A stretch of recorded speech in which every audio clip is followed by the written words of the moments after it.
Hi guys! Welcome back sa PH Kamampangan Cooking. Ipapakita ko sa inyo ngayon kung paano ako magluto ng kinambatisang baboy or lutong kamatis. Umpisahan na natin. Ang una natin gagawin, papakuluan na natin yung ating baboy. 1 kilong liempo pala to guys at kalahating kilong spare ribs.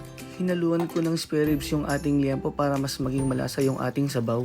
Ayan guys, ilulubog lang natin ng tubig yung ating pork. Tsaka natin siya lagyan ng asin.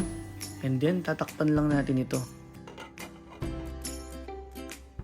Habang hinihintay natin yung pinapakulo nating pork, magigisa na muna tayo ng kamatis, bawang, sibuyas,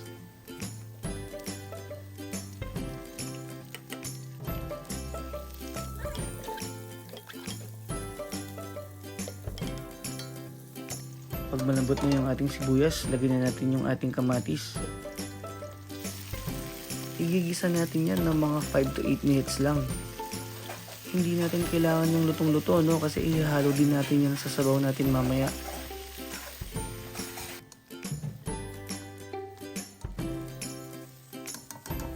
Ayan guys, medyo malambot na yung ating kamatis. Pwede na natin patayin yung ating apoy. Once na kumulo na yung ating karne, kailangan natin tanggalin yung excess dirt dyan. Hindi naman sa excess dirt guys, sa pagkakaalam ko parang mixture yata yan ng protina at fat.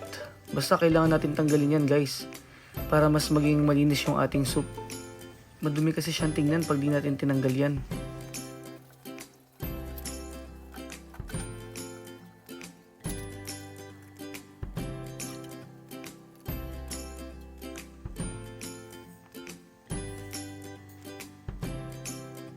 Ayan guys, malinis na yung ating sabaw.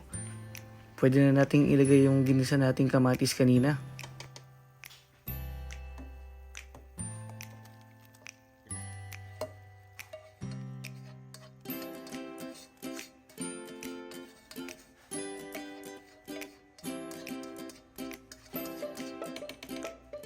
Hahaluin lang natin yan at saka natin siya tatakpan.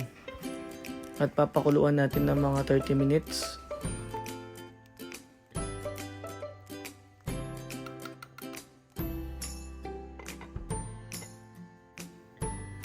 After 30 minutes, titikman muna natin siya para matansya natin kung gaano pa kadaming asin ang ating ilalagay. Kung maalala nyo guys, no, bago natin siya pakuluan kanina, naglagay na tayo ng konting asin.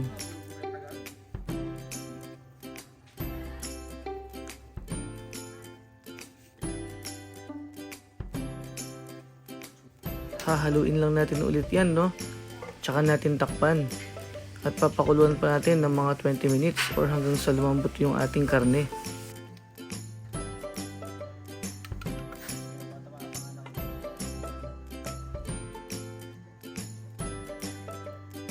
After 20 minutes, pwede na natin ilagay yung ating gulay at yung ating siling haba. Chinek ko na rin kanina kung malambot na yung ating karne.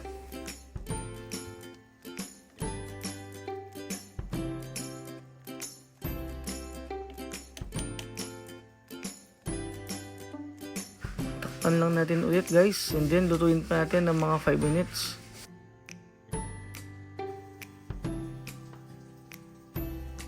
Ayan, after 5 minutes, luto na yung ating kinamatisang baboy.